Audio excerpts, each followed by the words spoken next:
a very close friend of mine, my punk sister, Diana Stone, and we used to go and see the Pistols in weird places in the suburbs and crawl back home in funny old states. And we were really good mates. And I have to thank William. I don't know if he's here. Is William Galinsky here? I have to thank William because he kind of brought us together after we hadn't, seen each other for a very long time through circumstance or whatever. And William really had faith in this whole project, and I just want to say thank you to him and to Nitai and to everybody at JW3 who had the courage to put this night together.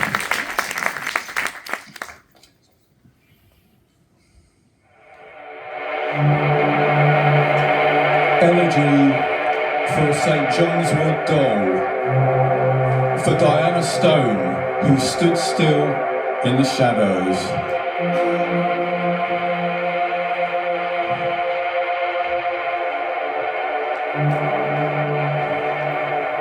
North London J-Punk Princess, St. John's Wood Drum and YSL Sneer, Gold Tip Fag in Gucci Flame, too cool for sweat, too cool for me.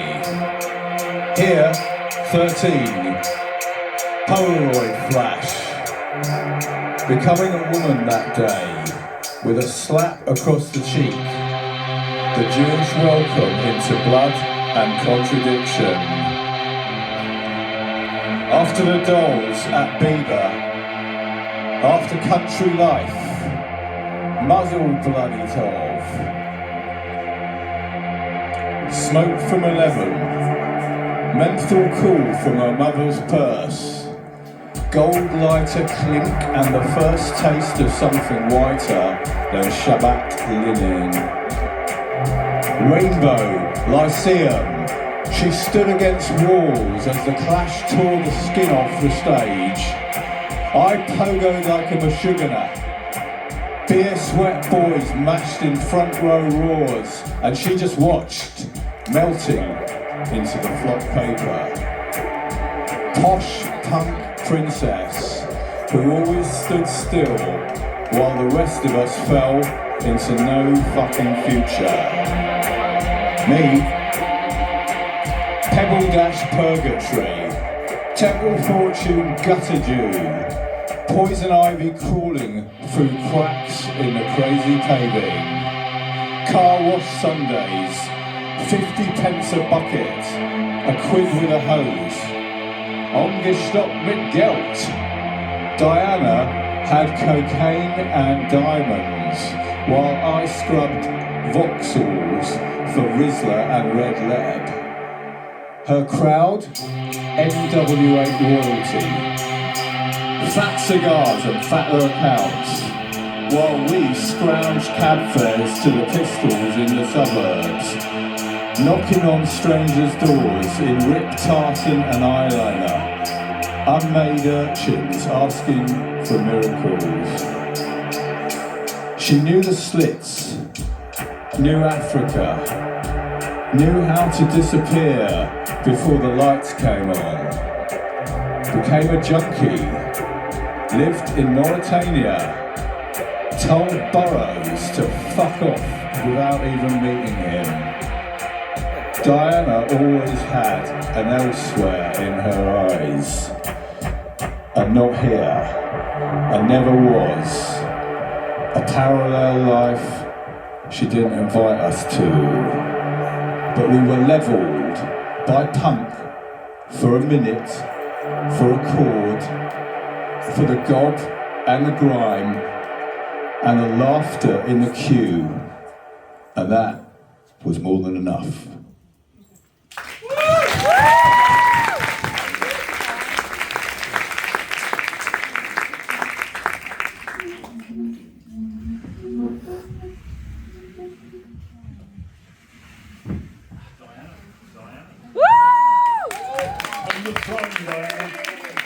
Yes, Diana!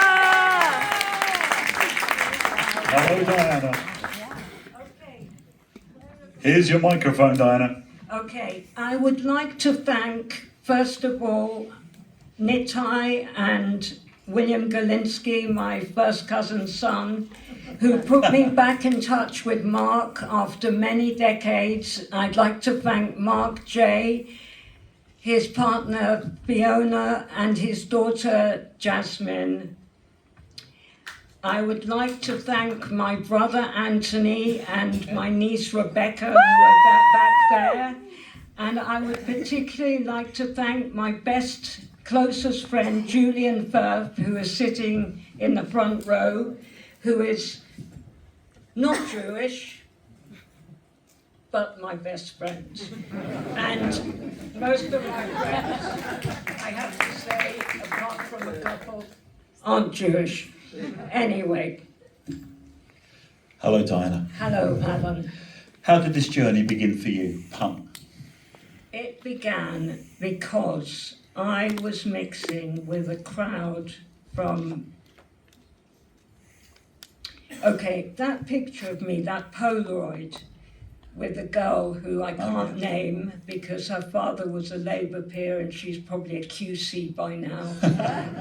That day I became a woman. It was 1974, I'm born in 1961, and I got my first period. I was in her house in Queen's Grove, parallel to where I lived in St John's Wood, and her mother hit me across the face. That's the meaning of the slap in the poem. Right. My mother, who was brought up Jewish, but her brother and sister married out, wouldn't have known how to do that. I was dressed in Yves Saint Laurent, my mother's clothes, smoking. Started going out at 12 with older people.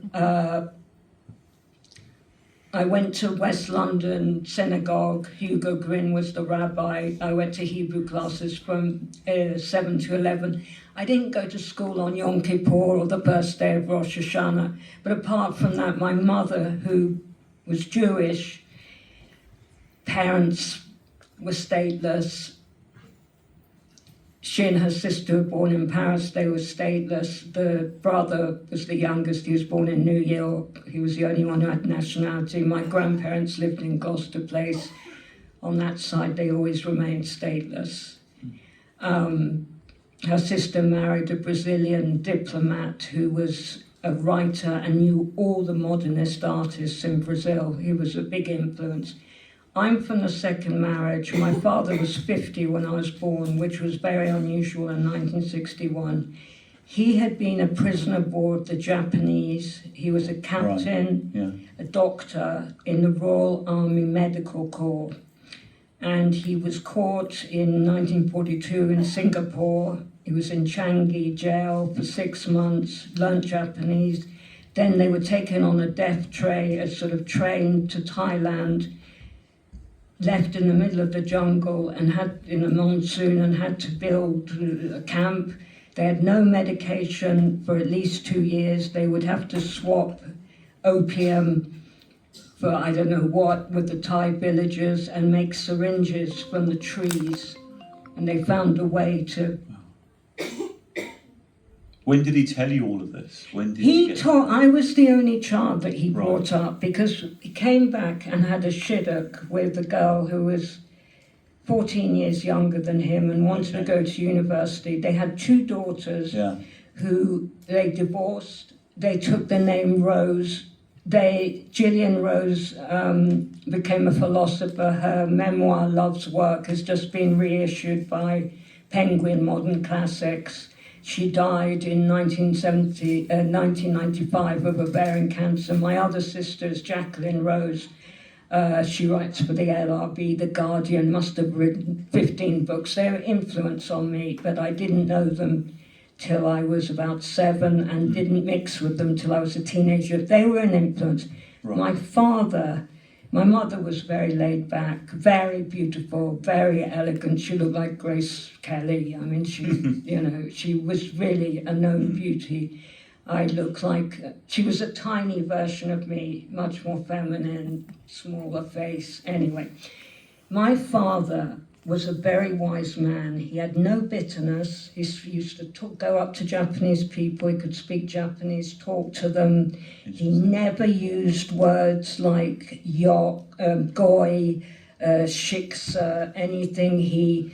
I even had a German au pair when I was young. He said, quoting Churchill, "If we spend the present regretting the past, we will lose the future." That's right. And he was a very wise man, and was the only child that was brought up by him, and he used to talk to me about his experience, and I never heard a word of bitterness.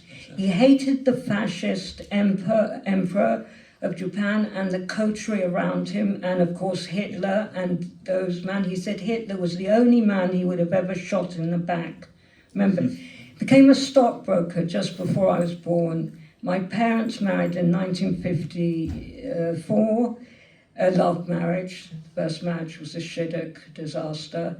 I was born, and my younger brother, who's here, was born in 1963. Diana, when you were a teenager, what did they expect you to become? My mother was very laid back. Right. My father was very wise. He taught me how, he said, if you're ever arrested, you never give information. You just answer the questions. You don't snitch. He told me how to act in every situation. Were you ever arrested? Never. And I travelled a lot in Africa. Yes, I was arrested at gunpoint in Africa later on. And I followed his advice and I got out of the situation. You Anyway. got into that sort of punk scene, Diana. Okay, let me just... what happened is I went to private school. I was known as a posh yid. I mixed with a very flash crowd. And then I met John Moss, who was very, I don't know if he's still here. Don't think so. Yeah. But he was instrumental in getting me into the punk scene. I heard Anarchy, I saw the Bill Grundy thing, and I went to school in Harley Street, and I saw the kids going to the 100 Club, and I saw posters around London. And I also knew a Jewish guy from quite a rough background. He had a Cadillac. And when I was about 15, he said, "Do you want to see something interesting? Do you want to see something interesting? Die." And he took me to Sex to see Jordan. And he told me about Louise's. And I'd seen Philip Salon since I was very young. I was much younger than him. He was a figure in North London. So what happened is I heard Anarchy. I was very bored. I moved away from the flash scene and started mixing more with John and his friends, Right. who knew some girls. His ex-girlfriend was 3 years older, but she was the first cousin of a later girlfriend of John, who Mark knows, Caroline Harris, who's a esteemed costume designer and was my best friend as a teenager at Queen's. I got fed up with Queen's and demanded to chose Queen's because there was no uniform, and Where it was was Queen's? in town. It was in Harley Street. Harley Street. And it was about a fifth quarter Jew and very cosmopolitan, children of ambassadors. International. Yes, and I was known as a posh yid. I wasn't a Beck because I spoke in RP like my father, who was obsessed. He lost his Mancunian accent in a day because he said, "Is there pudding?" when he was training to be a doctor, and then by the evening they laughed at him. He spoke in RP and never lost it until he got Alzheimer's, and then he started shouting obscenities in Yiddish. Anyway, my father was wise, but he was obsessed because my 2 sisters had gone to Oxford and already had posts in their mid to late 20s and were publishing already, that because I had learnt to read when I was 4, I was obsessed with books, clothes. I chose my own clothes from 3. Music, I was into reggae very young, dub from about 13. I saw Marley at the Lyceum when I was about 14. And what happened is I heard Anarchy. John was there. There was friends, a mixture of Jewish, non-Jewish friends in Golders Green, and that was it. Yeah. I just got it. And then John cut his hair, and then I transformed my appearance. I was still at Queen's. I was 15, going on 16. I'm born in February 1961. And I cut all of my hair off and started dressing. My father was small, and I would wear his suit jackets. You didn't have a uniform at Queen's. You couldn't wear trousers. But outside that, I would wear like tight lycra stuff, and I never had safety pins. And then I met Mark. John took me to the Roxy towards the end, John Moss, and we were very, very close when he started London. I would say that we were less than lovers, but more than just friends. But I met Mark, I think at Dingwalls, with another friend who did a fanzine as well, called John Hurley, who unfortunately died of a heroin overdose in about 1990. And Mark is actually a year younger than me. I was fascinated by fanzines, collected fanzines already. Right. I used to go to Compendium, bought sniffing glue, all that. And did you move school as well? Yes. You got out of that private What world? happened is I went to Camden. I insisted Camden on School going for to Girls. Camden School for Girls, Yeah. which I left at 17, fighting with my father physically Really? to be allowed not to do A-levels, which I then went back and did in 9 months when I was 23 and went to SOA. Oh, as late as that? Wow. Yeah. And I travelled in Africa, and when the slits broke up, Tessa and I went to Sudan and Ethiopia together. So I'm a close friend of Tessa's. Right. So what happened was I was friendly with Mark. We used to see all sorts of bands, the Clash, the Banshees, the Buzzcocks, everyone he's named. He took me to the last London Pistols gig at Brunel. The ticket was up there. And I met Sebastian Conran, who had a big house in Albany Street. Right. And he made all the T-shirts for the Clash. And the Clash's clothes were made in the basement, and the Clash used to hang out there.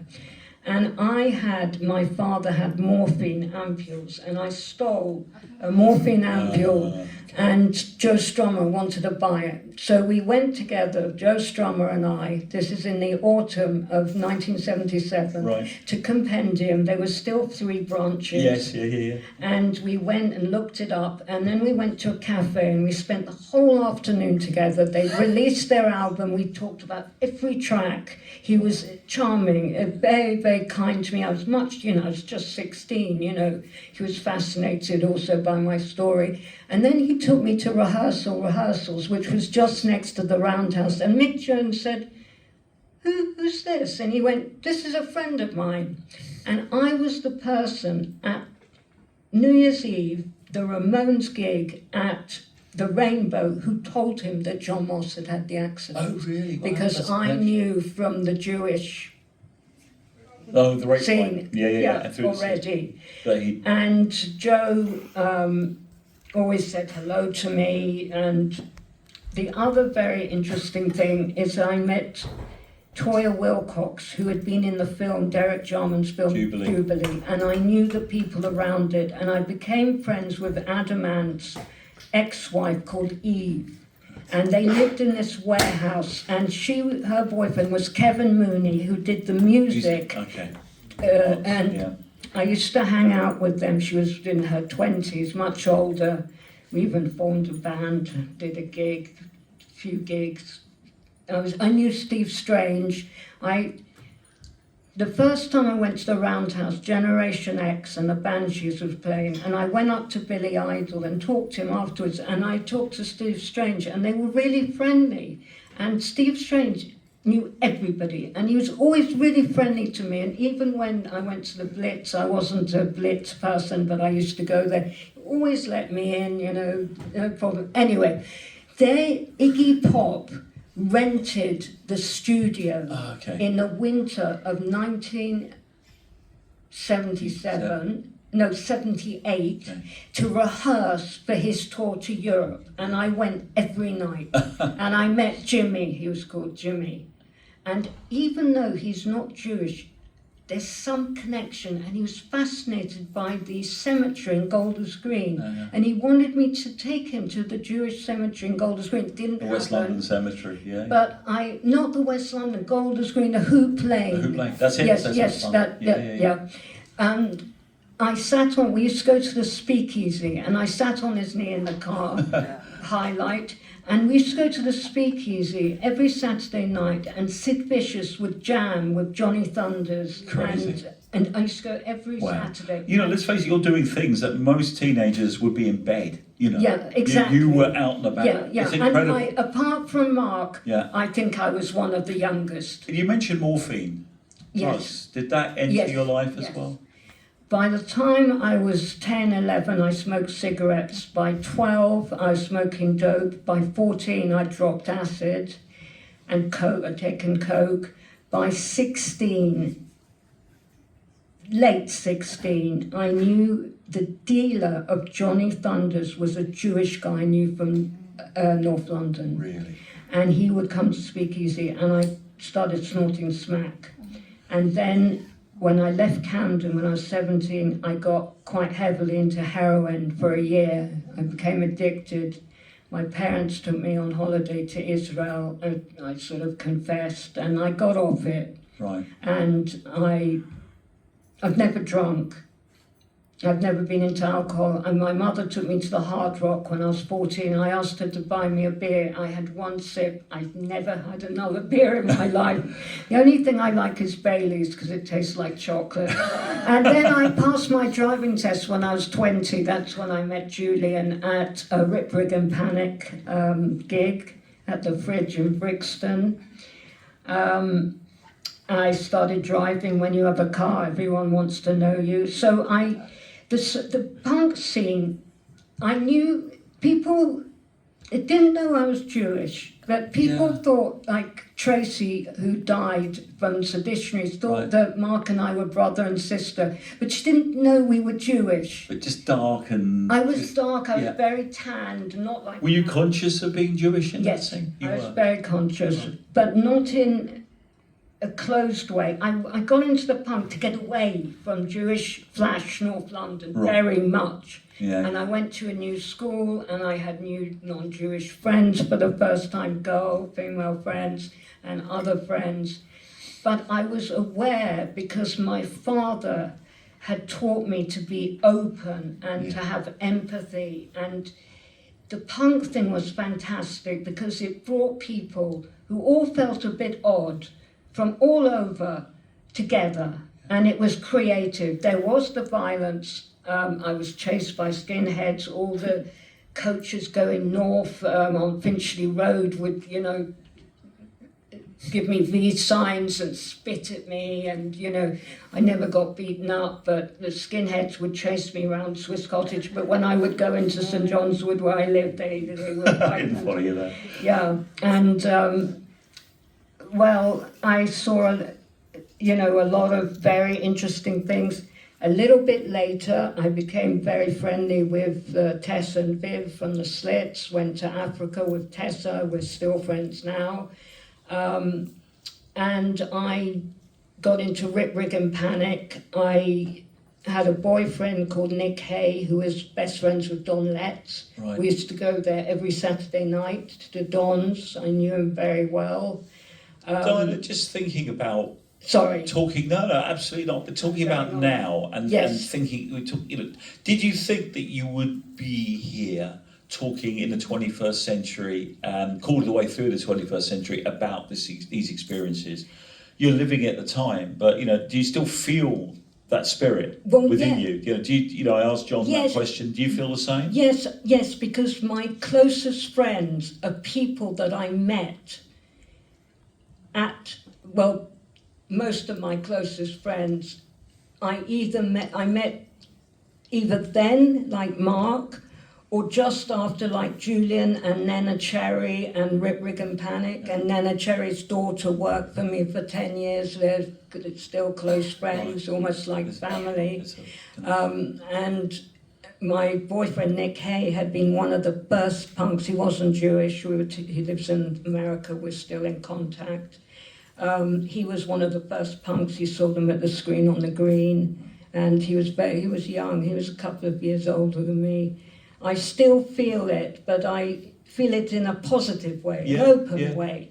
For me, it was energy, it was openness, it was meeting creative people, all sorts of interesting people. Totally. It was a very positive experience, and I think Mark would agree with that. Let's bring Mark in. Well, yes. Obviously, for now, Diana, thank you so much and for sharing it and just relating things about your life, very personal things to the audience. So thank you. Well, thank you, Diana Stone. thank you. Thank you very much.